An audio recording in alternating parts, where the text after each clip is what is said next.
আসসালামু আলাইকুম নমস্কাৰ বন্ধুসকল ৰাতিপুৱা পৰা আপোনালোকক মানে এটা শুভ সংবাদ দিবৰ কাৰণে মানে আপোনালোকৰ মাজত আহিলোঁ। শুভ সংবাদটো কি জানে বন্ধুসকল? মোৰ পিছফালে চাওক, এইবিলাক চাওক, এইবিলাকত মাকৈ খেতি আছিলেই।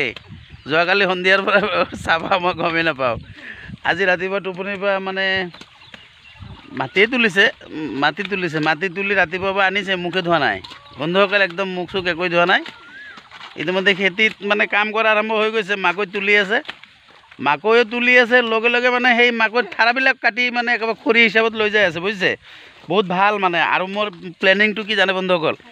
মই নতুনকৈ এটা প্লেনিং কৰিছোঁ। সেইটো হ'লে মাকৈ যেতিয়া উঠালোঁ, এই ঠাৰাবিলাকো কাটি লৈ যাই আছে, লগ হাল মাৰি দিম। হাল মাৰি ইয়াতে আকৌ মানে কি কয়, হাইব্ৰিড ধানৰ খেতিও লগাম।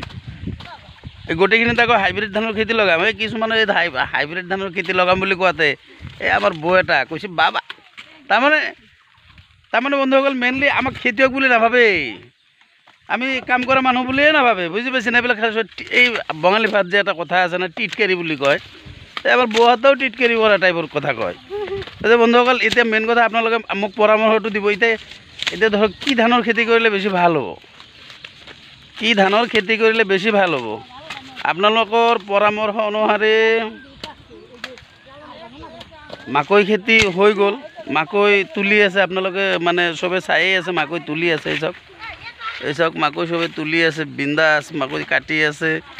মাকৈ কাটাৰ লগে লগে আকৌ মাকৈৰ ঠাৰাবিলাক খৰি হিচাপতো কাটি লৈ যাই আছে। এই চাই লওক, চবেই মানে নিজ ইচ্ছামতে ভালকৈ কাম কৰি আছে। এতিয়া মই মাকৈ কাটা হোৱাৰ পিছত যিহেতু বাৰিষা আহিলেই, যিহেতু আহি গ'ল, পানীও আহিব, গতিকে এতিয়া মই কি ধানৰ বিধান লগালে, কি ধানৰ মানে কি খেতি কৰিলে, ধানৰ কোনটো ধান লগাম, সেইটো যদি বন্ধুসকল পৰামৰ্শ দিয়ে, যাতে চাপৰ নহয়, ধানটো যাতে অলপ ওখও হয়, ওখ হোৱাৰ লগে লগে ধানটো অলপ বেছিও আহিব লাগিব, ধৰক অলপ ভালো যাতে হয়, সেনেকুৱা এটা পৰামৰ্শ দিব বুলি বন্ধুসকল আপোনালোকৰ ওচৰত আশা কৰিছোঁ। লগতে বন্ধুসকল মোৰ মাকৈ যিমান ভাল হ'ব লাগিছিলে সিমান ভাল নহ'লেও, একেবাৰে যে বেয়া হৈছে সেয়াও নহয়, ভাল লাগিছে। আচলতে সপোন ফলিয়ালে যিটো ফূৰ্তি লাগে বন্ধুসকল, যিটো ফূৰ্তি লাগে, সেই ফূৰ্তিটো সঁচাই মই ভাষাৰে প্ৰকাশ কৰিব মানে যে টোপনিৰ পৰা উঠি সাৰি পোৱাৰ আগতেই ঘৰৰ পৰা মাটি তোলে, মানে খেতিত যাব লাগে, মাকৈ তুলিব লাগিব। এতিয়া বন্ধুসকল আপোনালোকক মানে এটা কথাই ক'লোঁ, পৰামৰ্শ দি থাকিব, পৰামৰ্শ দিছে যেনেকৈ, মৰম যেনেকৈ দিছে, ঠিক তেনেকৈ আকৌ অনাগত দিনতে দিব বুলি বন্ধুসকল আশা কৰিলোঁ।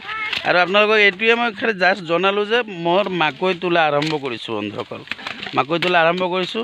ৰাতি অলপ বৰষুণ আহিছিলে যদি অলপ টেনশ্যন অলপ হৈছে, এই অলপমান বৰষুণ পৰিছিল যোৱাকালি সন্ধিয়াৰ পৰাই, যিহেতু তাৰমানে মাকৈ তুলিছে, কিছুমানে এই অলপ পুঁজি মাৰি টাইপ থৈছে, তাতে অলপ ওপৰে ভিজিছে। গতিকে আপোনালোকক কওঁ, বিগত দিনত যেনেকুৱা মানে সঁহাৰি দিছে, যেনেকুৱা পৰামৰ্শ দিছে, অনাগত দিনতো যিবিলাক পৰামৰ্শ আৰু সঁহাৰি মই বিচাৰিম আপোনালোকে দিব বুলি আশা ৰাখি এতিয়া বৰ্তমানৰ লাইফটো বন্ধ কৰোঁ, কাৰণ চবেই কাম কৰি আছে।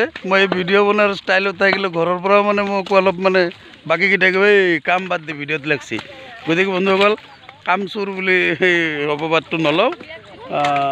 এইখিনিতে আপোনালোকৰ পৰা বিদায় মাগিছোঁ। আসসালামু আলাইকুম, নমস্কাৰ।